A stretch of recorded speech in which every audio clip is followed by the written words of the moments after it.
Oh, you got her, dude. She's down. Let's go. Dude, I just shot a deer of a lifetime. Freaking smoked him. One with nature, and if you're a believer, one with God. Definitely gets your heart pumping. Boy, you are in trouble. Fall Obsession Podcast. Welcome back, everybody, to another Fall Obsession podcast episode. I am Sam Thrash with Fall Obsession, your host for this week's podcast episode. Thank you guys for tuning in. This week I am joined by special guest. We've been keeping up with her on Instagram and saw a pretty good buck that she killed this last year, which is what we're going to get into with her today, and that is Miss Allie Butler. Allie, welcome to Fall Obsession Podcast. Thanks for having me. It's our pleasure. Happy to have you on board and looking forward to diving into this conversation. It's going to be fun. Awesome. I'm excited. So kind of to get things started, I'll let you have the floor and just kind of tell folks a little bit about yourself, where you're from, and how you got into hunting and the outdoors. For sure. Yeah. So I'm from Kentucky. I was born here, raised here, and I'm still here. I kind of got started hunting with my dad when my parents divorced. I was not even 2 years old yet, and they divorced. So anytime my dad wanted to go out hunting or anything, he would just take me with him, checking traps, throw me on his shoulders, whatever it was. And I kind of just grew that passion from there. Awesome. Very cool. So have you pretty much stayed in Kentucky as far as your hunting experiences, or have you been able to venture out a whole lot? Well, I've ventured out. I've been to a couple different countries. Mainly, I like to hunt at home just because it's kind of something me and my dad do together, and I always come back. I like to come back to my roots and hunt with him, but I travel when I can. With this year being like it was kind of rough, but Yeah. in the previous years, I've traveled a little bit. Well, very cool. So tell us, let's get a little bit more specific as far as where you tend to find yourself hunting. I mean, you mentioned at home, and I know the meat of the story comes from Kansas this year, and you had a good buck out there. Whitetails, turkey, what do you normally find yourself chasing and where?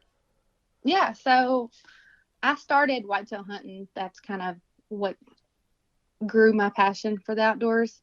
That's something I've always done. And I'd say last 10 years, I started turkey hunting, and I traveled to New Zealand this past year to hunt red stag, which was my number one bucket list hunt. So I hunted stag and tar and goat over there.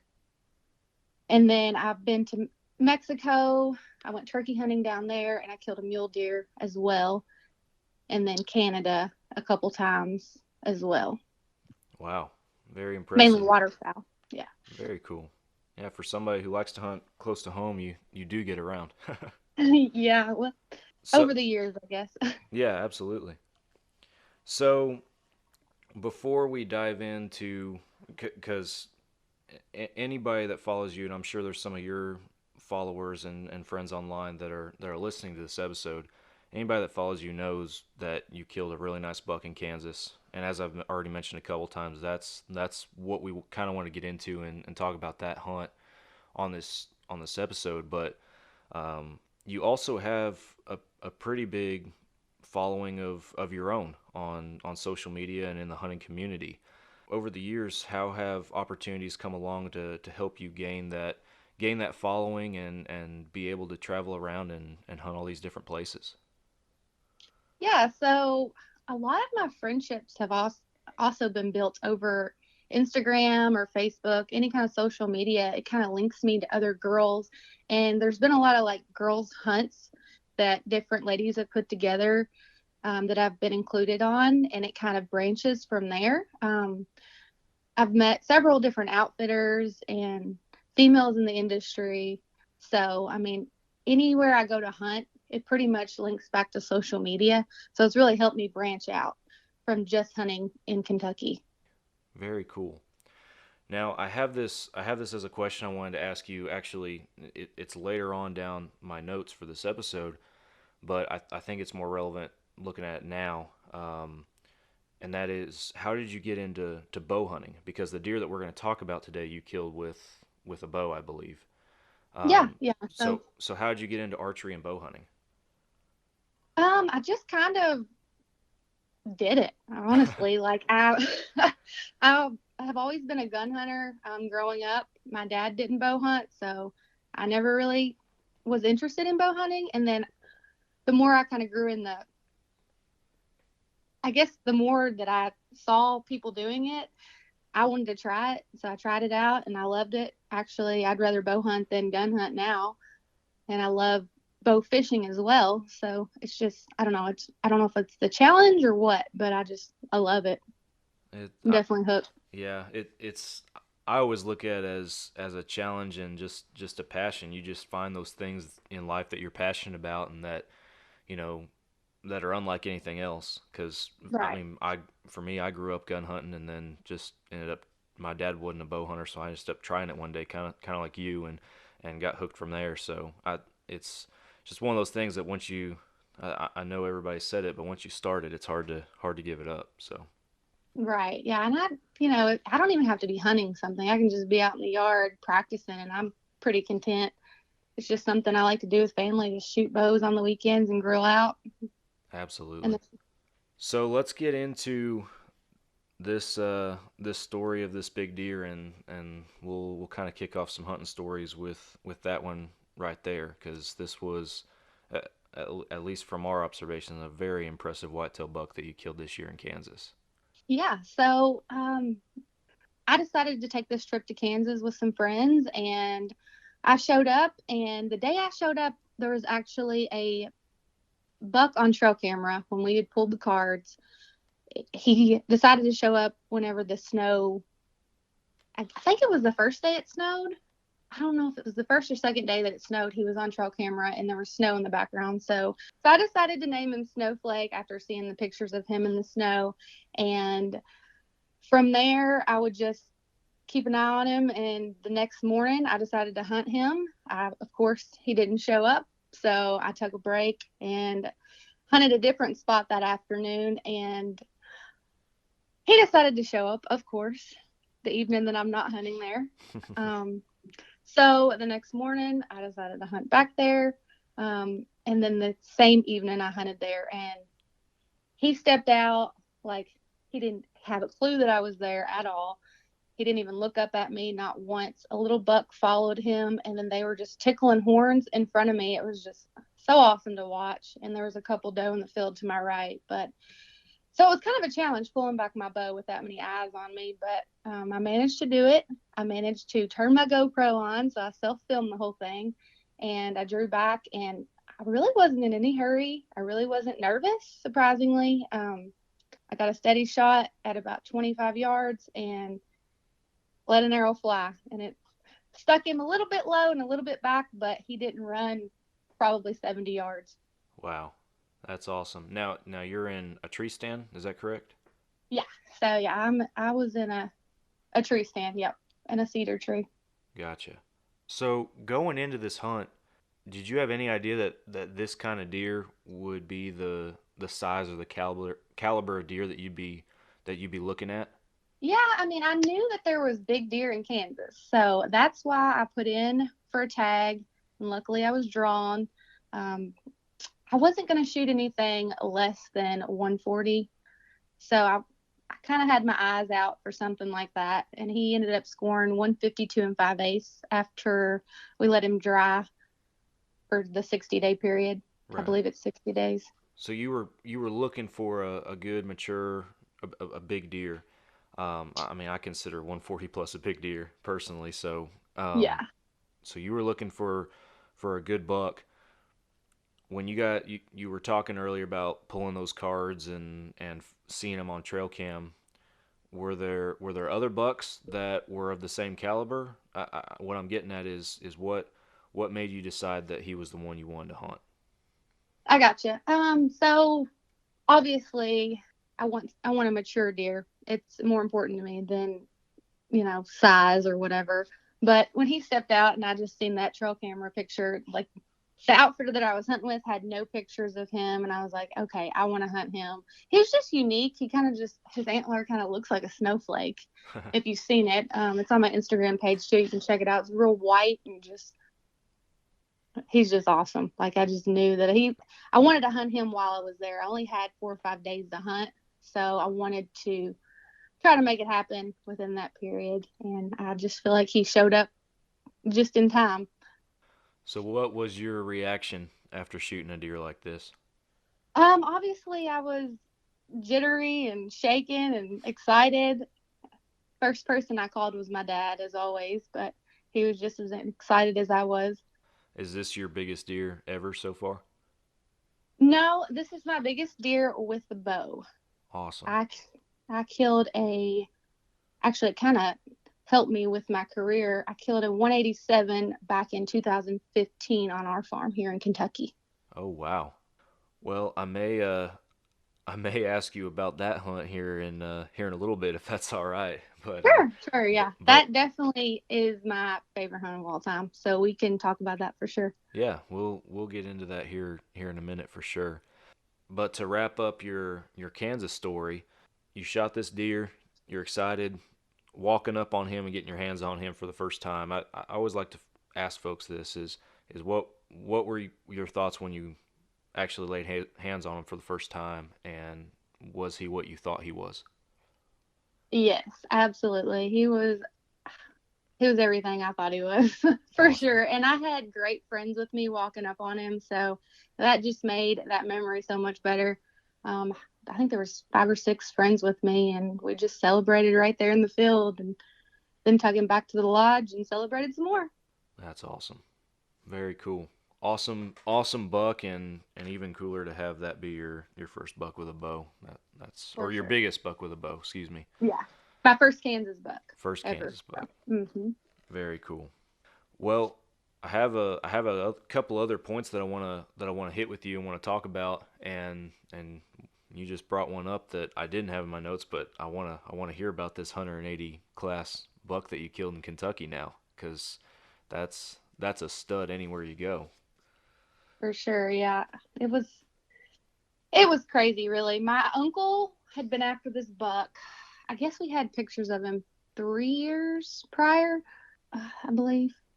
But anyways, we had pictures of him, trail cam pictures of him. Mainly my uncle. His property joins my dad's, so we pretty much hunt all of the same deer.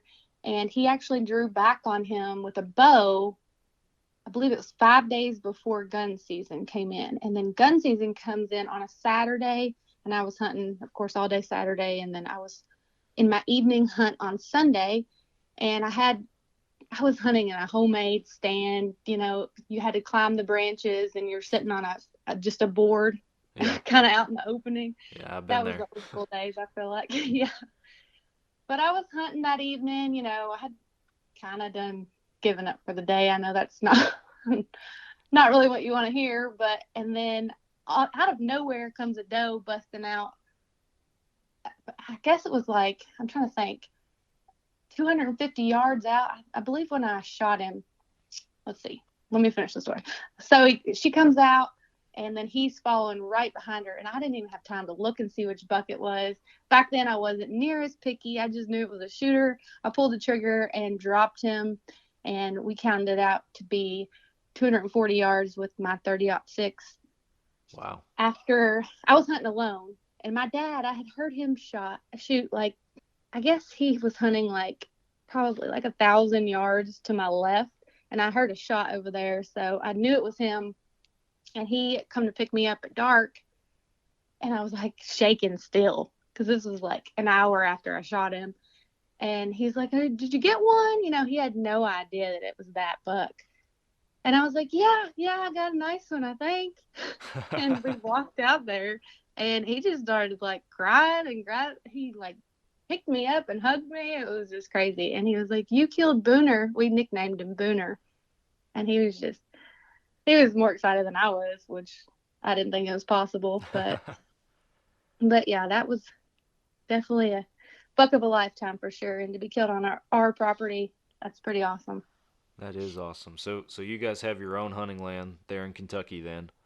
Yeah. Um, Hmm. and I'm assuming that you guys are managing it and working it and trying to grow some good deer. Yeah, we're trying to. Keyword trying. Well, I mean, you it's had a kind of 180 hard. out there, so Right. Yeah, we don't have a ton of acres, but we have neighbors that, caught wind that we're killing big deer and all of them all of a sudden like to hunt or bringing people to hunt. So it's kind of hard to manage it that way now, but yeah. we're trying. It's what we got anyway, Well, for that's sure. that's good. It's good to have your own place to hunt like that. That's consistent year to year, and that you can put some time and work into. We've said it before on a podcast, and I'm a big believer. It's hard to have a good management program when neighbors aren't on the same page, but you do what you can, So Right. Yeah, we still put a lot of time and a lot of work year round, so it's all part of it. absolutely. So you briefly mentioned it when you were just kind of talking about some of the places you've been earlier, but you went to New Zealand on a pretty cool hunt there. I believe you told me before we start recording that it was in May of 2019. But tell us a little bit about that trip because that's not something that most people get to go do. So that's a really cool experience. Let's hear a little bit about that if you don't mind.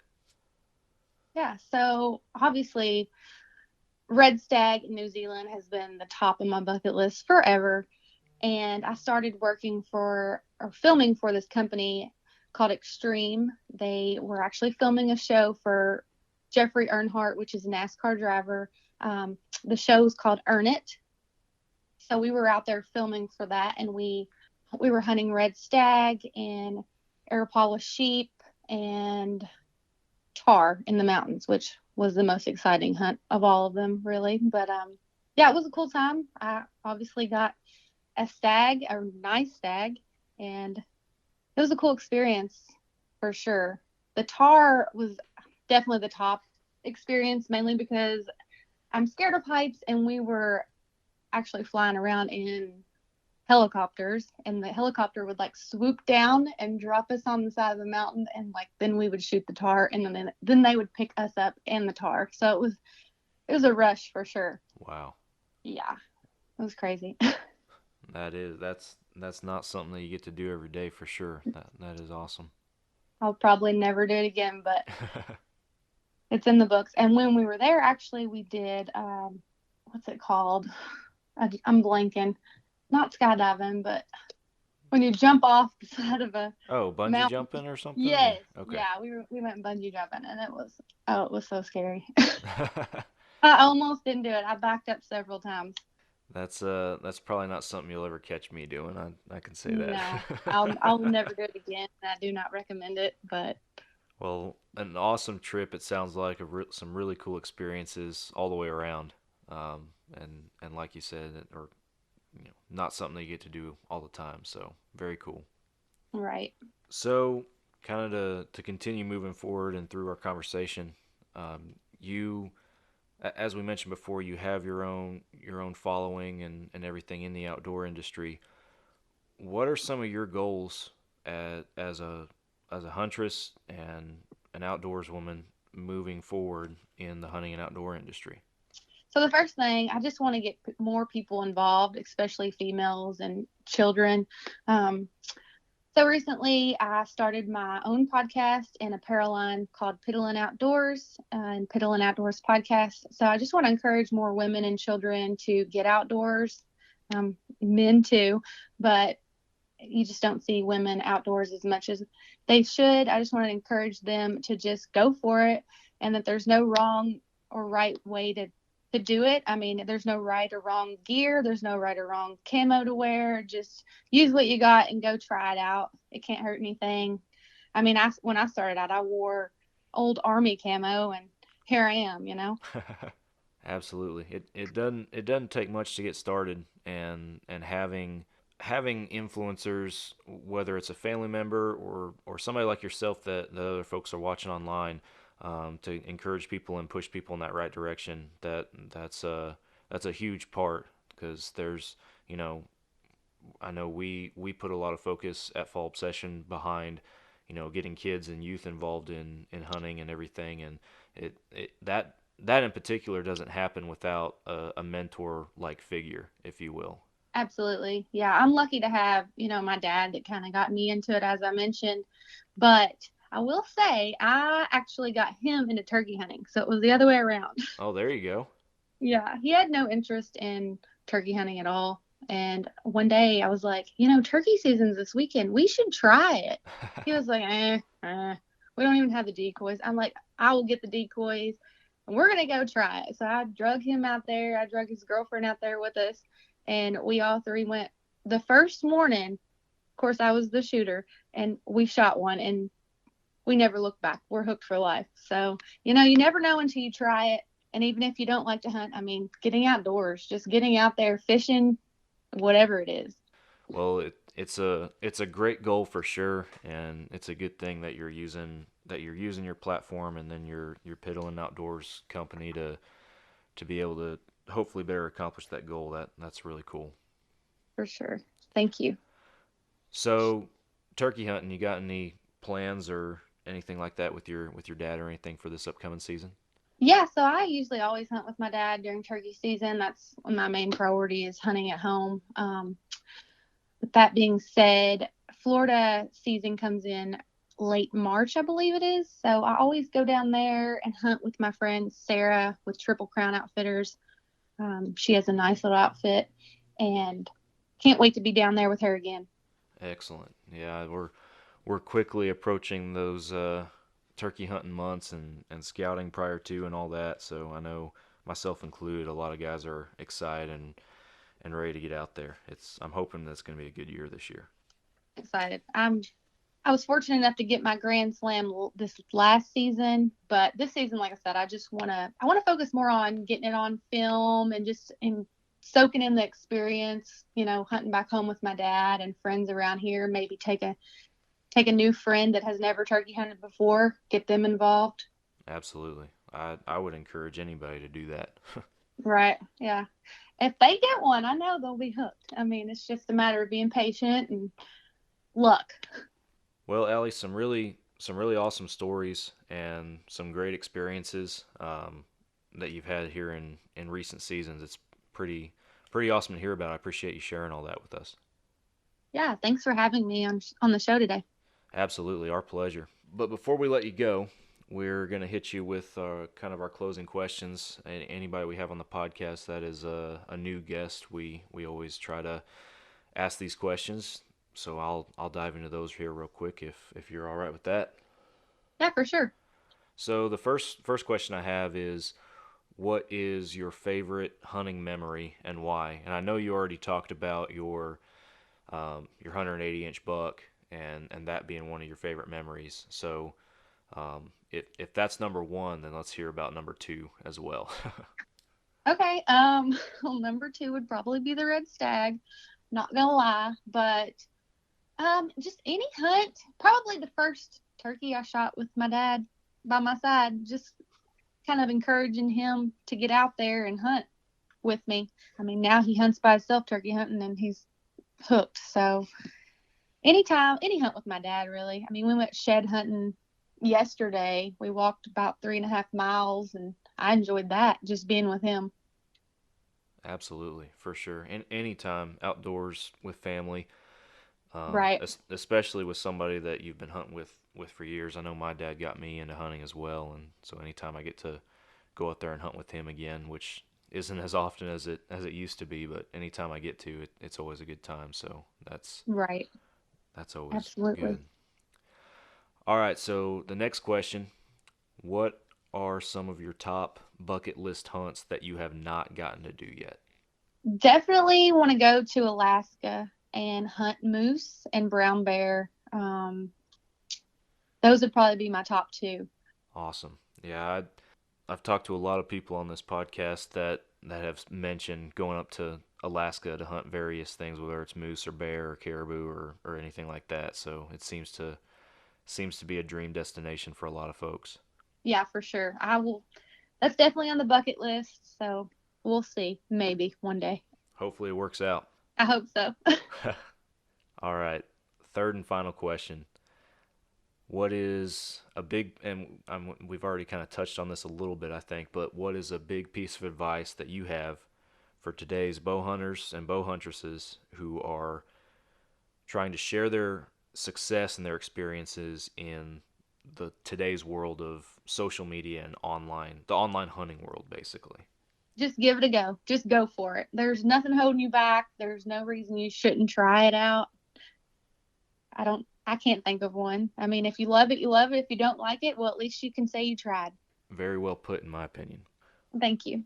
Well, Allie, I appreciate you coming on the podcast with us this week for this episode. Enjoyed talking to you and hear about some of your stories and your experiences and what you got going on. Yeah, thanks again for having me. Real quick before we wrap it up, for those listeners who are coming from our platform who may not have heard of you or know where to find you, tell them how they can do so.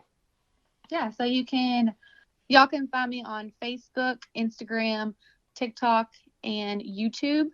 It is just Allie M. Butler on most of those. On Facebook, it is Allie Butler Hunting. And Piddlin' Outdoors is just Piddlin' Outdoors on Instagram and Facebook. Perfect. And have you started your podcast yet, or is it coming soon? Coming soon. All right. Yeah, so stay tuned for that. Yeah, we'll be sure we keep an eye out for that. Absolutely. Well, guys, thank you all for listening to another week of our Fall Obsession podcast. Hope you guys enjoyed it. If you have not already, follow Fall Obsession on social media, Facebook, Instagram, Twitter. Subscribe to our YouTube channel. Our website, fallobsession.com, is the hub. That's where you can find all of our hunting and educational content on there. We also have some reviews, some articles, some recipes. I believe, Allie, you have some recipes on your pages as well, actually.